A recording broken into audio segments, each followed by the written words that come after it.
We would like to thank you all for being here and celebrating our special day with us. Some of you have travelled from Liverpool, Manchester, Penkridge, Glastonbury, Bristol, St Albans, Gibraltar, and even moved back from Dubai. Thanks, Bryony. We know time is valuable and appreciate the effort that's been made. Today wouldn't have been this special without you all here, so thank you. It really does mean a lot. We'd also like to remember absent friends and family. We would have loved their presence here, but know they are with us in spirit.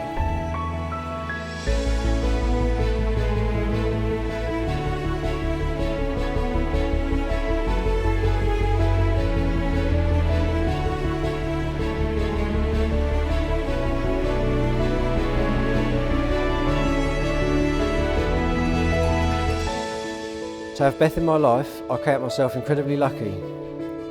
She has the biggest heart, gives a lot of love, not only to me, but to each of our families and to our friends. I also always feel Beth puts me first and I'm her number one priority, and that makes me feel incredibly special.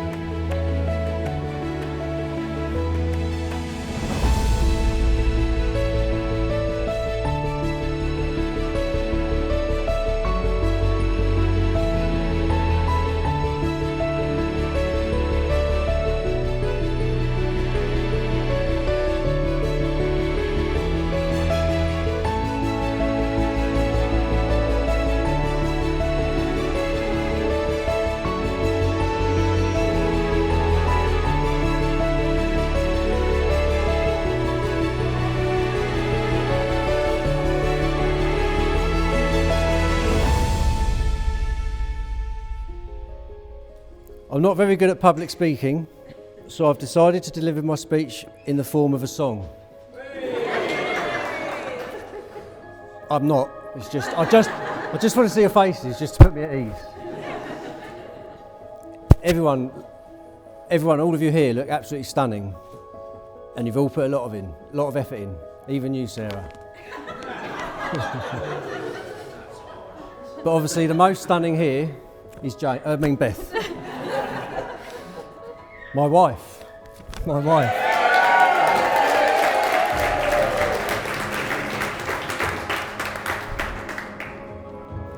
Hendall, look at it, it's stunning. When we first visited on the 2nd of January 21, it instantly felt right. Beth and I left here and we were fizzing with ideas, just bouncing off it. It was the place we wanted to say I do. From the warm welcome of Peter, Nicola, Vicky and Harriet, they've smashed it, and Nicola's not here I don't think, but she's done us proud. And John and Joe, I think they're probably behind the scenes somewhere, but the food was stunning, and I hope you all enjoyed it. And safe space for some more drink. Liz, thank you for the cake. It looks stunning. I'm going to hopefully have a slice of each. Privileges of being the groom. Our parents, Ian and Gail, Mum and Dad, also known as Carol and Michael. You crazy kids brought us into this world, and the stars aligned and here we are. A big thank you to all of you for your love, support, encouragement through life and since Beth and I met as a couple. You all mean the world to us, and we're very lucky to have you in our lives. I'll start with Andrew, the old boy. What an arsehole.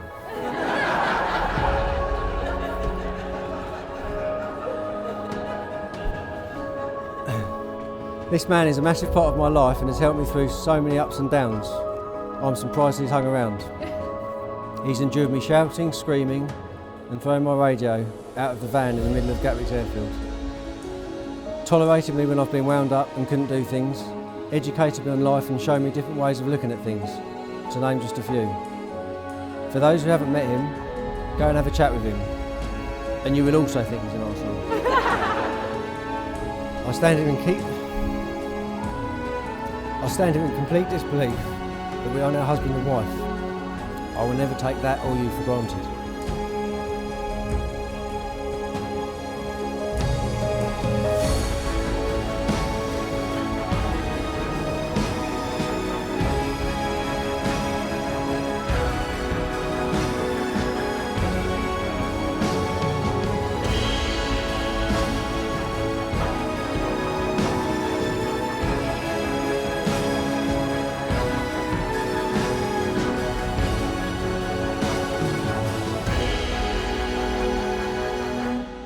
Beth, I give you this ring as a token of my love and loyalty, as a token of my love and loyalty, and as a reminder of the vows I have made to you today.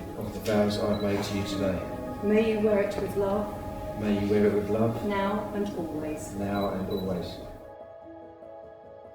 Rich, I give you this ring as a token of my love and loyalty, as a token of my love and loyalty, and as a reminder of the vows I have made to you today. the vows I have made to you today. May you wear it with love, now and always. and always. Our bridesmaids, Liz and Harriet, you both look beautiful today. You haven't trumped the bride, but you know. I know Beth may have been a tricky bride due to her OCD and her hyper-organised ways, but I know she's appreciated the time and effort you have put in to getting her ready and keeping her calm today. Our two special flower girls down here, Eloise and Arlo, Eloise and Emily, and the little legend that is Arlo, our page boy. All three of you smashed it in your own very important roles. Thank you, Arlo, for not losing our rings. Cute doesn't come close to how you all look, and I look forward to having a dance with you all later. My best man, James. Sorry, he's told me to introduce you as Captain James T. Morris.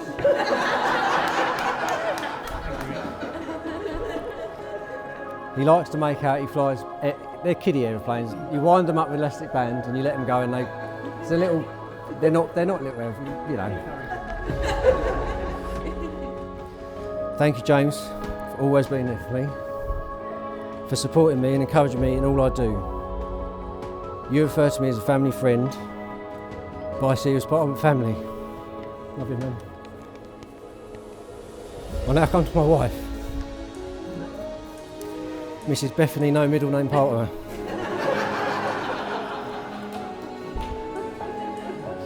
I'd like to highlight, not that it needs highlighting, how stunning you look today. Beth and I first met when we worked at Gatwick. Beth worked directly with BA and I worked for the handling agent. For me, I wouldn't say it was an instant hook when we met, as Beth was that much younger than me. Beth kindly made me fully aware of this when I did try to flirt with her. She was sat at a gate, flicking through Tinder. I dropped my chat up line. If you came across me on Tinder, would you swipe left or right? For those that don't know, right is like and left is don't like. Without a thought, Beth replied left, you're too old.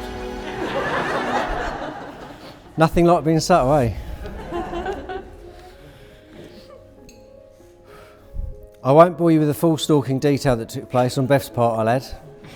But in a nutshell, she slid into my DMs on Instagram, flirting took place, she gave me her mobile number, and then I eventually asked her out for a drink. To my surprise, she agreed, and to my biggest surprise, she even turned up. I thought she was just taking the piss out of me and would be a no-show. Obviously, I took her somewhere classy, Wetherspoons, and then on to the Foresters, equally as classy. She even threw a beer over me, unintentionally, I think. I didn't want to mention it today, as I wanted the day to be free from it, but it was such a good time, an important time, that I couldn't not mention it. COVID. If you're able to ignore the bad side of what I'm sure all of us have suffered in some way, shape or form, and I'm not making light of it, but the lockdown period was some of the best times I've had with Beth. Having Beth to myself was probably one of my highlights throughout our relationship. We got on so well, made the most of the situation, enjoyed the weather. Both of us have never been so brown. And James, you know how brown I get.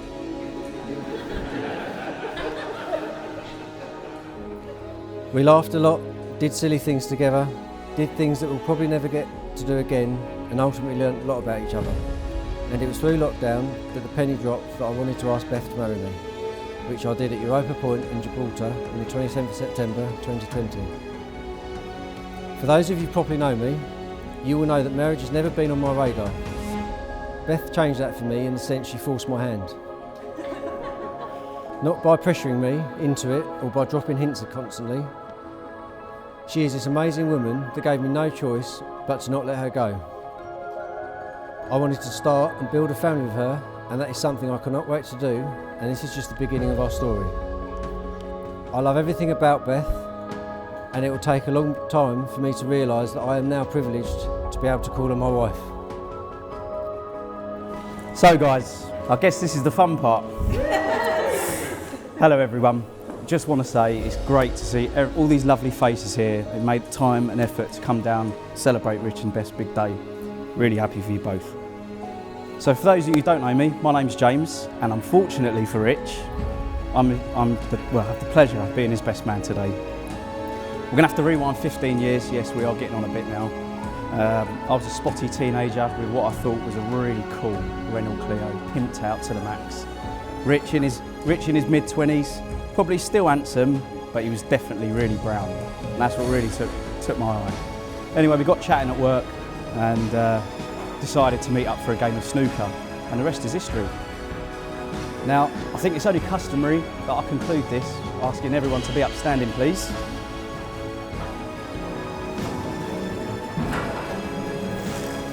Raise your glasses to Rich and Beth.